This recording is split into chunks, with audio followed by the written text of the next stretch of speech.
देवताओं ने रूप बदल करके और दधीचि जी के आश्रम नैमिषारण्य में पहुंचे हैं। नैमिषारण्य के पास में आज भी दधीचि जी का आश्रम है, आप लोग जाइए तो दर्शन करेंगे।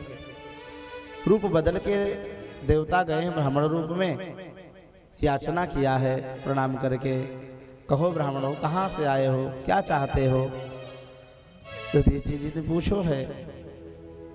ब्राह्मण रूपधारी देवताओं ने कहा, हे महात्मन, यदि आप देना चाहते हैं तो मुझे अपने अस्थि का दान दे दीजिए। अस्थि माने हड्डी का दान दे दीजिए।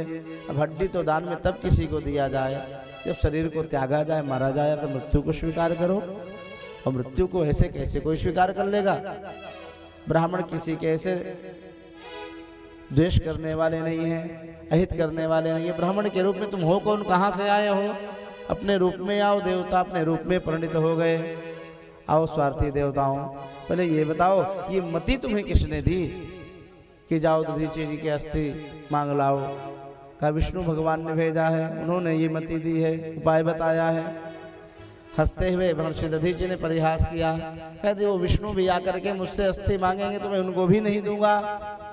भिक्षमाणाय विष्णवे, क्यों कि ये शरीर, ये तन समस्त दिव्य पुरुषार्थों को देने वाला है।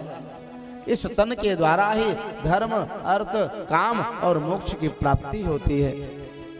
जो व्यक्ति इस शरीर का सदुपयोग न करके व्यर्थ में ही नष्ट कर देता है वो मूढ़ कहलाता है। अतः मैं नहीं दूंगा अस्थिदान में।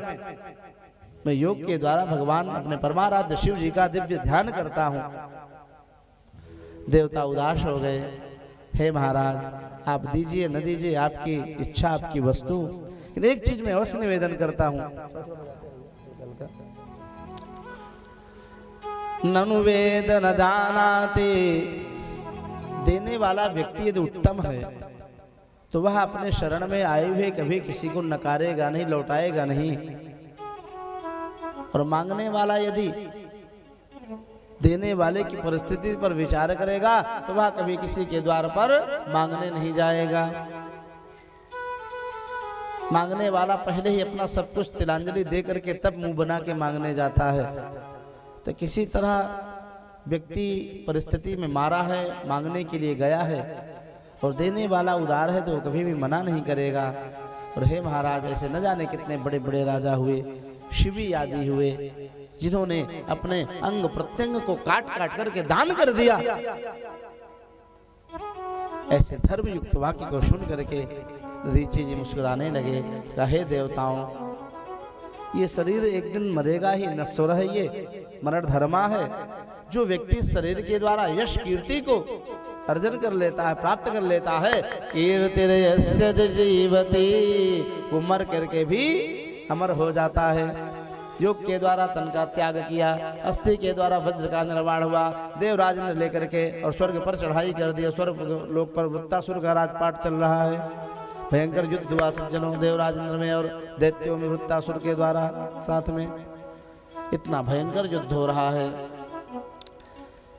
कि वृत्तासुर के भुजाओं का क्रंदन किया देवराजेंद्र ने। क्रोध में आए वृत्तासुर और मुख को फाड़ करके रथ के सहित, मातली के सहित निगल गए इंद्र को।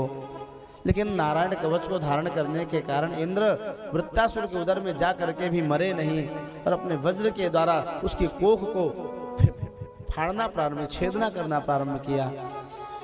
6 महीना लगा, इतना मोटा विशाल उसका शरीर है। देवराजेंद्र बाहर निकले हैं और इस प्रकार से युद्ध में तत्पर हो गए। दोनों एक दूसरे के कट्टर शत्रु हैं। लेकिन यह क्या, अभी युद्ध चल ही रहा था कि एकाएक वृत्तासुर युद्ध से उपराम ले लिए और भगवान का ध्यान करते हुए प्रेमाश्रु बहाने लगे। अहम हरे तव पादैक मूल दासानुदासो भवितास्मि भूयः मनः स्मरेता सुपतेर्गुणास्ते गृणीतवा कर्म करोतु कायः धनाक पृष्ठं न च पारमेष्ट्यं न सार्वभौमं न रसाधिपत्यं न योग सिद्धिर्पुनर्भवं वा समंजसस्त्वाविरहे आकांक्षे। 4 श्लोकों में वृत्तासुर ने बड़ा ही सुंदर धर्म अर्थ काम मोक्ष का वर्णन किया। सज्जनों, भगवान के चरणार विंद में कैसे मन को लगाए वृत्तासुर के भक्ति के द्वारा जानना चाहिए। मनोरविंदाक्षते त्वाम, हे रविंदाक्षे कमल नयन प्रभो, ये मेरा मन आपके लिए व्याकुल हो जाए कैसे। उदाहरण 3 दिया। अजात पक्षाः युवमातरम खगाः, जिस पक्षी के अभी अजात पक्षाः पांडे जी पंखा नहीं जमे हैं, अभी नवजात शिशु है, हवा के झोंकों में जो ही पत्ते डुलते खड़खड़ाते हैं, बच्चे चूं चूं करने लगते, मैया आ गई खिलाने के लिए आ रही है।